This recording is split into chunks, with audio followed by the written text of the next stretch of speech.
Novo trimestre, primeiro trimestre de 2025, em defesa da fé cristã, combatendo as antigas heresias que se apresentam com nova aparência. É aí o trimestre na Casa Publicadora das Assembleias de Deus 2025. A aula de hoje, a aula 1, quando as heresias ameaçam a unidade da igreja. Vamos lá então para o texto áureo. Lembrando que muitas pessoas, quando você assiste essas aulas aos domingos, estão estudando o mesmo tema que você. Por isso, é muito bom estar juntos, pensando, falando sobre o mesmo assunto. Atendei por vós e por todo o rebanho, sobre o qual o Espírito Santo vos constituiu bispos, para pastoreardes a igreja de Deus, a qual ele comprou com o seu próprio sangue. Eu sei que depois da minha partida, o apóstolo Paulo está dizendo, entre vós penetrarão lobos vorazes, que não pouparão o rebanho, e que dentre vós mesmos se levantarão homens falando coisas perversas, para arrastar os discípulos atrás deles. Portanto, vigiai, lembrando-vos de que por 3 anos, noite e dia, não cessei de admoestar com lágrimas a cada um. Vamos orar então. Pai, muito obrigado, Deus, pelo início de mais um trimestre. Conduz mesmo, Deus, o nosso entendimento à verdade simples do Teu Evangelho. Não deixa não, Deus, que essas heresias que vêm com roupagem nova, com disfarces, venham, Deus, contaminar o Teu povo, contaminar os Teus filhos e filhas que estão espalhados pelo mundo todo. Deus nos ajuda, nos dá o discernimento necessário e nos cobre mesmo com o poder do Teu Espírito Santo. Obrigado pela vida do meu irmão, obrigado pela vida da minha irmã, e nos faz prosperar nesse estudo, em nome de Jesus, Pai. Olha só que Paulo escreve aos Gálatas: é bom sempre ser zeloso pelo bem, e não apenas quando estou presente convosco, meus filhos, por quem de novo sofro as dores de parto, até ser Cristo formado em vós, pudera eu estar presente agora convosco e falar-vos em outro tom de voz, porque me vejo perplexo a vosso respeito. Nós não vamos entrar nos detalhes dessa carta aos Gálatas, mas quando Paulo fala aqui, até Cristo ser formado em vós. Vamos lá para a introdução então. Um aspecto importante que caracteriza a heresia é a sua tentativa de criar uma nova versão do Evangelho, manifestando-se como uma nova revelação ou compreensão da verdade. Realmente o que está sendo falado errado, o que está acontecendo de errado, para você poder discernir, senão fica difícil. Por isso, ler a palavra, ter intimidade com Deus é imprescindível para nós nos dias que nós estamos vivendo. Durante os primeiros anos de cristianismo, as heresias surgiram na tentativa de distorcer a doutrina a respeito da natureza de Cristo, bem como corromper a conduta de milhares de cristãos no tocante à obediência aos preceitos da palavra de Deus. E como igreja de Cristo, não podemos abandonar os princípios e valores da palavra de Deus que recebemos de nossos pastores e discipuladores. Devemos rejeitar qualquer tentativa de mudança e assegurar a nossa firmeza na sã doutrina. Fique ligado em algo importante do que nós temos estudado.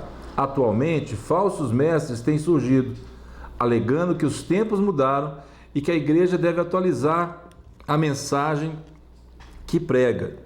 Cuidado, isso é uma heresia. Amados, quando empregava toda diligência, o que é diligência? É uma busca minuciosa, é ter zelo no que você está fazendo. Em escrever-vos acerca da comum salvação, foi que me senti obrigado a corresponder-me convosco, exortando-vos a batalhardes diligentemente pela fé que uma vez por todas foi entregue aos santos. Está lá na carta de Judas. É até natural que surjam os falsos profetas e mestres, mas será evidente nosso compromisso apologético diante de tais circunstâncias. E agora, o que nós vamos fazer? Somos embaixadores de Cristo. O combate aos falsos ensinamentos se dá também por meio de uma conduta cristã ilibada, que testemunha a verdadeira doutrina de maneira prática. Nisto, Jesus disse, conhecerão todos que sois meus discípulos. Qual era a condição? Se tiverdes amor uns aos outros. Mas recebereis poder ao descer sobre vós o Espírito Santo, e sereis o quê? Minhas testemunhas, tanto em Jerusalém, como em toda a Judéia e Samaria e até os confins da terra. Muita gente conhece esses dois versículos, mas não vive. Primeiro, não ama ao outro. Depois, não recebe esse poder do Espírito Santo para testemunhar. Então, viver, conhecer e não viver, não adianta nada. A função primordial do pastor é alimentar, guiar, proteger o rebanho.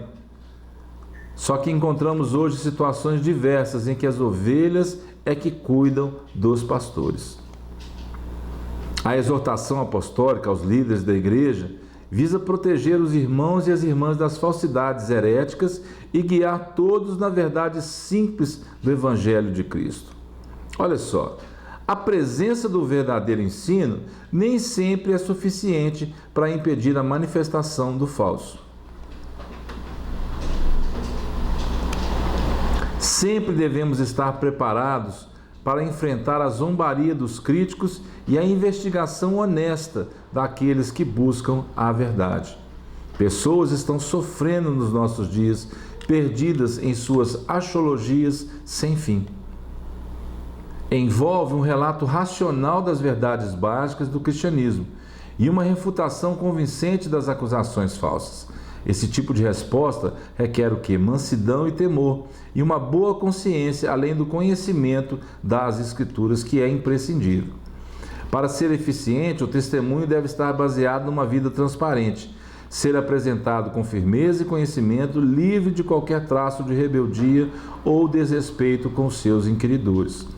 E nós temos que estar preparados para isso. Eu estava conversando com uma pessoa esses dias, e depois de muita conversa, explicando, tentando mostrar para ela, irmãos, você não precisa conhecer as Escrituras para poder discutir com alguém, para poder defender a sua fé. Mas quando você conhece as Escrituras, e o que eu disse para essa pessoa foi isso. Às vezes a pessoa pega um livro, ela esgota o assunto daquele livro, ela fala muito do livro.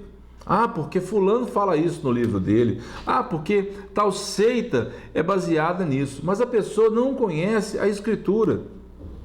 Ela não esgota o assunto da Escritura. E o que eu pude dizer para ele foi o seguinte: olha, eu tenho 30 anos que eu me converti. Eu leio as Escrituras, eu estudo as Escrituras, eu falo das Escrituras para as pessoas. E eu não conheço tudo, irmãos. Tem coisas que às vezes eu leio, eu já esqueci. Tem coisas que eu leio e parecem novidade para mim. Mas eu tento esgotar o assunto da Escritura. Para quê? Para poder realmente colocar o meu ponto de vista. Com amor, com mansidão. E dizendo para ele coisas como, por exemplo, sobre o pecado, sobre a salvação. Num determinado momento ele falou comigo: mas eu creio em Jesus Cristo. E depois ele falou comigo assim: mas eu não creio no pecado. Então é como se anulasse uma coisa, anulasse a outra, porque Jesus veio e morreu na cruz pelo pecador. Se a pessoa não crê no pecado, para que então Jesus viria? Ela está tirando a eficácia do sacrifício de Cristo. E pessoas assim estão por todos os lados, necessitando que com paciência, com amor, com sabedoria, nós expliquemos para elas o plano da salvação através de Cristo Jesus. Isso é combater as heresias. Por quê? Porque nós estamos fazendo aquilo que Jesus nos ensinou, a levar o Evangelho. E o Evangelho é simples, as coisas de Deus são simples. Então, essa aula de hoje, ela vem para confirmar em nós a necessidade que nós temos de conhecer a Deus e fazê-lo conhecido, como está escrito lá em Oséias. A apologética cristã é a defesa lógica e racional da fé e de suas práticas doutrinárias. As verdades bíblicas podem ser explicadas de maneira metódica e sistemática, e você precisa estar preparado para isso. Devemos amar a Deus de todo o coração, de todo o entendimento, ou seja, por completo. Fomos criados como seres integrais. Jó, homem íntegro, reto, temente a Deus e que se desviava do mal. Com o corpo, com as emoções, e até mesmo com o nosso intelecto. Assim é que Deus quer que a gente explique para os outros a razão da nossa fé. Vamos lá então para a conclusão. Sabemos que existem muitas pessoas sinceras. O questionamento, irmãos, é válido. Não fique com raiva das pessoas, não fique bravo com as pessoas que te questionam. Não, tenha mansidão suficiente para explicar, mas é muito importante ser convicto. Realmente em conhecer, elas querem conhecer o Criador. Muitos estão trocando a criatura pelo Criador.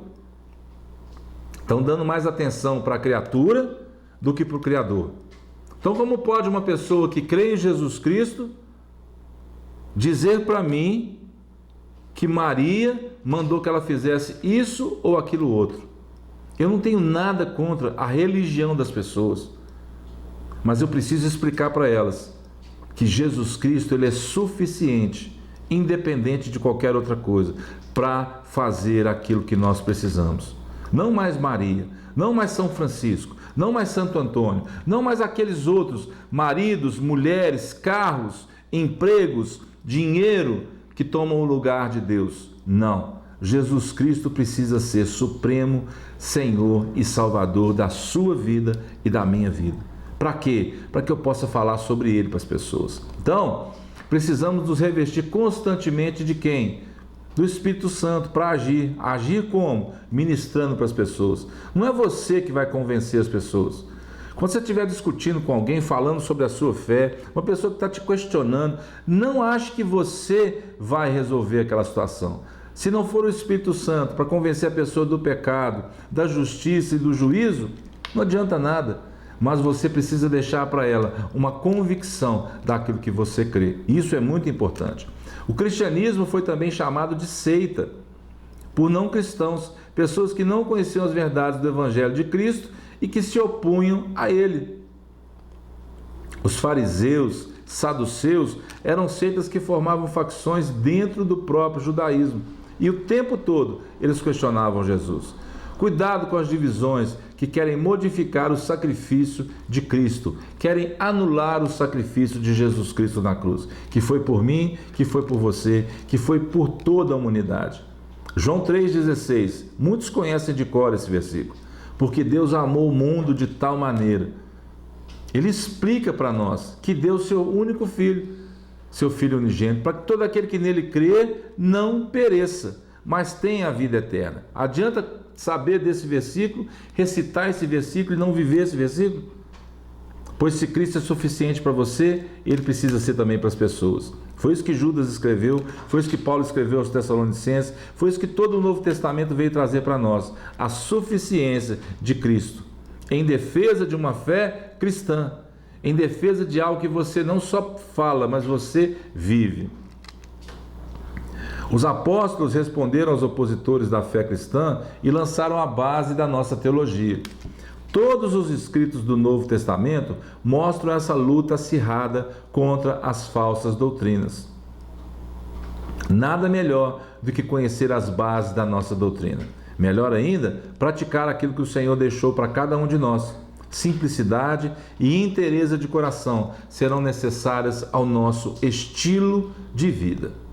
Heresia, então, são as crenças e práticas contrárias ao pensamento bíblico e distorcem os pontos principais da doutrina bíblica. Agora presta atenção nisso.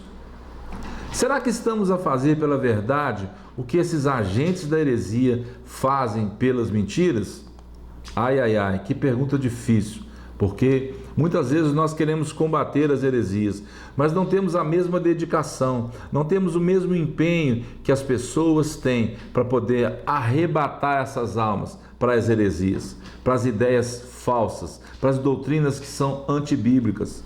E eles se empenham, eles promovem as coisas para que elas possam realmente ser espalhadas. E nós, o que é que nós fazemos? Que o Senhor te abençoe, que você comece esse ano mesmo pensando nisso. O que é que nós podemos fazer para combater com amor, com mansidão, com conhecimento, com sabedoria, com direção do Espírito Santo, as doutrinas que estão se espalhando pelo mundo afora? Pessoas que estão sofrendo, pessoas que precisam de uma palavra, de um conselho seu. mas você muitas vezes recua, você não avança naquele chamado que Deus tem para a sua vida. Então que você possa realmente acordar nesse tempo que nós vamos viver e que estamos vivendo. Que o Senhor te abençoe. Fique em paz e até a próxima semana, em nome de Jesus.